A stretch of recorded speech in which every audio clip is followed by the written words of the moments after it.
We are going to start with chapter 9, and the name of the chapter is Jesus Appears to Saint Peter. The reference of this chapter is given in St. John chapter 21, verses 15 to 23. We are going to learn about a true disciple of Jesus Christ. We all know that a true disciple is the one who follows and bears witness to Christ with his life and activities. So when we talk about a true disciple of Jesus, the first name that comes to our mind is of Saint Peter. Well, Saint Peter was the eldest amongst all the disciples. He himself knew that he was weak and a very unreliable man. But Jesus loved Saint Peter.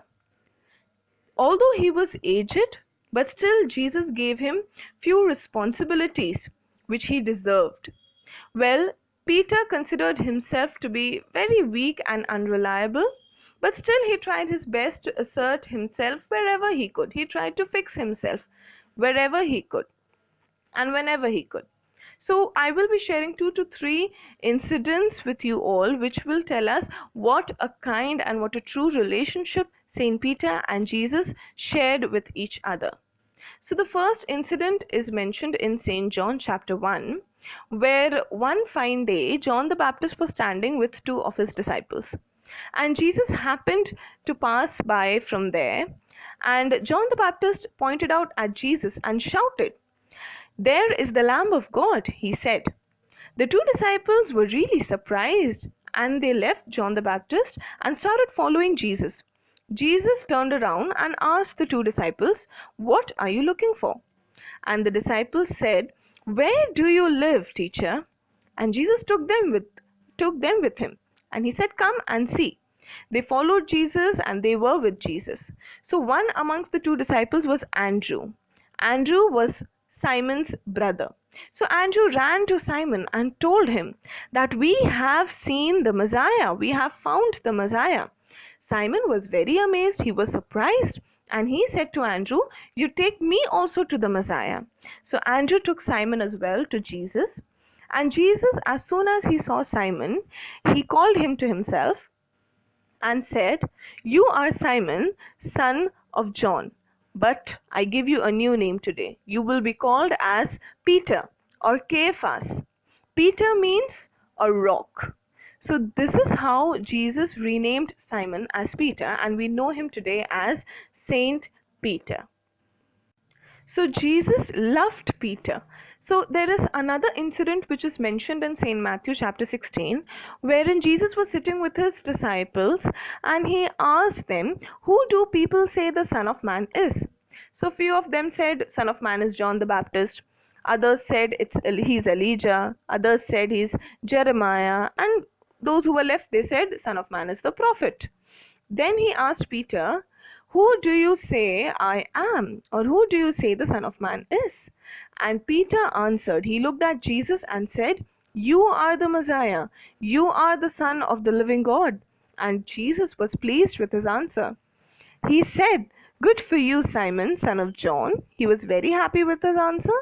And he said, "I tell you, you are a rock.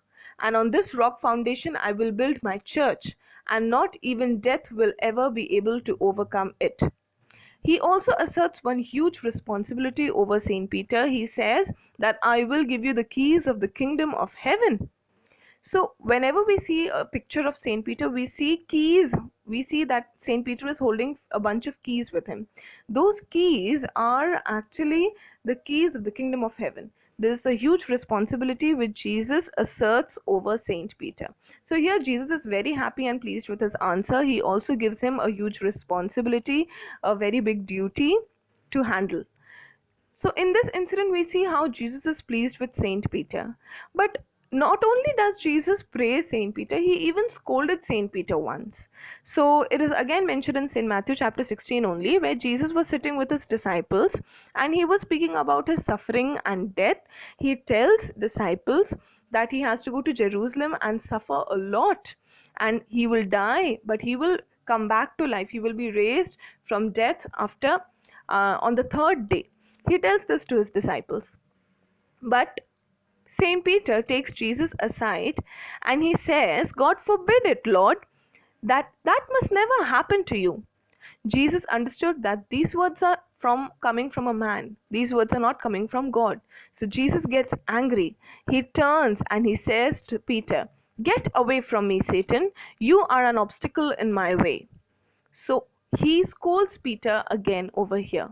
So in the first incident, we saw that Jesus is pleased with Peter. In the second incident, we see that he asks to get away from me, Satan.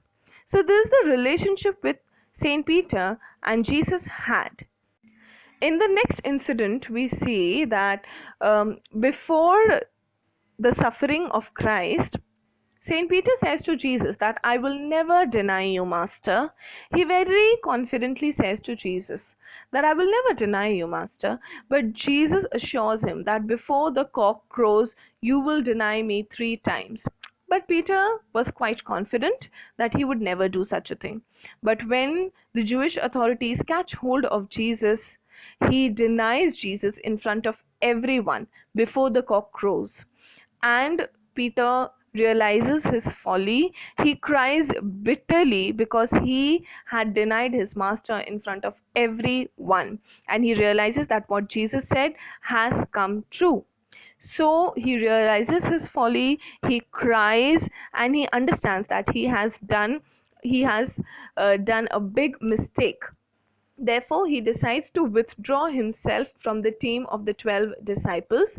He decides that he will go away from all of this, and he has committed a huge sin. So he has to leave all of it. He doesn't deserve to be in the team of the 12 disciples. But Jesus had so much love in his heart for Saint Peter. After rising from death, the resurrected Christ comes in search of Saint Peter. So this is the last incident which I'm going to share with you all. After denying Jesus, Peter decides to go back to his former profession, that is fishing. He was a fisherman earlier. So he decides to go back to fishing, and he encourages the other disciples also to join him. So the disciples go to Lake Tiberias for fishing. They worked all night long, but they couldn't catch even a single fish. So at the break of dawn, Jesus comes at the seashore.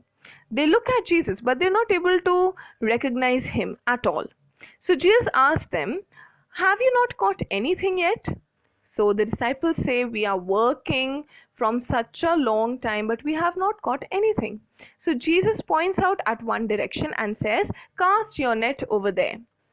And to everybody's surprise, they catch so many big fishes in their nets that they couldn't even pull the net to the seashore. They are amazed, and altogether they catch around 153 big fishes in their net. But again, to their amazement, they pull back the net to the seashore and the net is unbroken. After catching so many fishes also, the net is not broken. So as soon as they reach with this huge net full of fishes at the seashore, they realize that their breakfast is ready and that Jesus is sitting over there who has prepared a foolproof breakfast for them. They are so happy to meet Jesus and to see that Jesus is greeting them with the breakfast being ready. And they spend time with Jesus, they sit together. Suddenly Jesus asks Peter, "Simon, son of Jonah, do you love me more than these?" And Peter replies, "Yes, Lord, you know that I love you." Then Jesus tells him, "Feed my lambs." After that, Jesus again asks him, "Peter, son of Jonah, do you love me?" Again, Peter gives the same reply, "Yes, Lord, you know that I love you." Jesus tells him, "Tend my sheep." The third time again Jesus asks Peter, "Simon, do you love me?" Peter starts crying. He is in tears and he says, "Lord, you know that I love you." Then Jesus tells him, "Come and feed my sheep." So like this, Jesus asks 3 times, "Simon, do you love me?" And also gives him duty and gives him a responsibility to tend my sheep, take care of my lambs, and like that.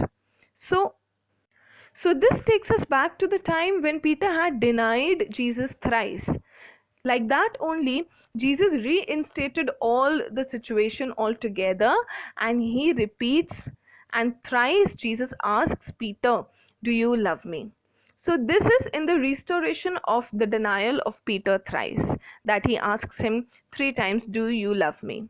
So it is obvious here that love is the measure of everything.